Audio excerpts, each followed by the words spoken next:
O objetivo deste vídeo é dar uma explicação a uma pergunta feita pela aluna Grace na aula do dia 17/4. A pergunta foi em relação ao som do C no alfabeto hebraico. Quais letras poderiam exercer esse som? Se é, de fato, o que eu entendi da pergunta. Bom, antes de explicar propriamente isso, a gente tem que entender um aspecto muito importante na hora da alfabetização, no caso específico do hebraico, é que existem alguns sons que podem ser representados por mais de uma letra, por mais de um sinal gráfico. Isso também ocorre no português. Por exemplo, o som do Z, né, esse som Z, no português ele pode ser representado por três letras diferentes. Ele pode ser representado pela própria letra Z, é claro, né, como na palavra zero. Ele pode ser representado pela letra S, como na palavra casa. Ele pode ser representado pela letra X, como exercício.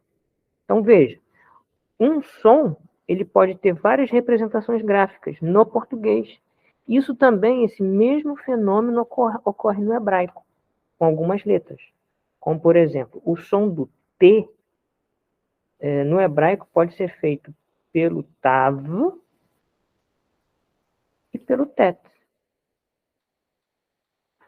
O som do S pode ser feito pelo Samer ou pode ser feito pelo Sin. O som do V pode ser feito pelo Veit ou pode ser feito pelo Vav. Então, veja, nós temos sons que podem ser representados por mais de uma letra. Isso ocorre no português e também ocorre no hebraico. Em específico, com relação à letra C, nós temos duas letras que representam esse som no hebraico. Primeiro é o Kuf, tá? Essa letra aqui, tá? O Kuf. E essa letra aqui, o Kaf. O Kuf e o Kaf. Essas duas letras representam o som do C no hebraico, assim como no português nós temos o K, que entrou no nosso alfabeto, e nós temos a letra C, que entrou no nosso alfabeto, que pertence, aliás, desde sempre ao nosso alfabeto.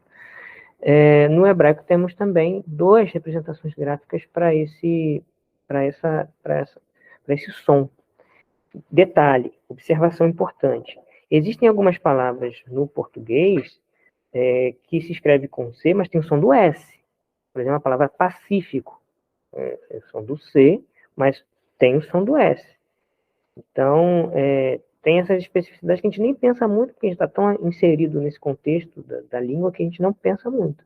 Então, tem essas diferenças aí. Então, eu vou colocar aqui duas palavras em que essas representações gráficas do C aparecem. Então, por exemplo, nós temos aqui a palavra katan. A leitura sempre da direita para a esquerda. Katan. O que significa katan? Significa pequeno. E aqui, olha o kuf aqui, ó. O kuf, junto com o kamatz, faz o K. Então, olha, observe a letra. Agora, nós temos também o kaf, aqui. Aqui está escrito katuv. Katuv significa escrito, aquilo que está escrito. Nós temos o kaf mais o kamatz. K. E interessante, uma última observação aqui, que o kaf, ele pode ter um outro som também no hebraico, como aqui embaixo. Aqui nós temos lir, tov. Lir, tov significa escrever. Aqui, o kaf, sem esse pontinho que se chama dagueche, né? Ele tem o som de um R bem forte, bem carregado.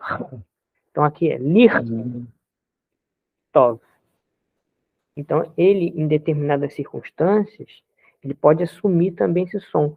E que circunstâncias são essas? Final de sílaba. Aqui, por exemplo, está no final de sílaba. Aqui está no início de sílaba. Aqui está no final de sílaba. Quando ele estiver numa situação de final de sílaba, ele passa a ter esse som do R carregado, que é o mesmo ponto de articulação do C. Quando a gente faz o C, o som do C, a gente fecha lá atrás da boca. Observem, vocês podem fazer esse exercício.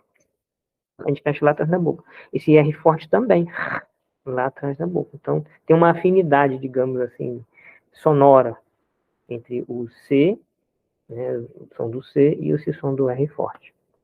Ok? É isso aí, pessoal. Obrigado aí pela atenção e até a próxima.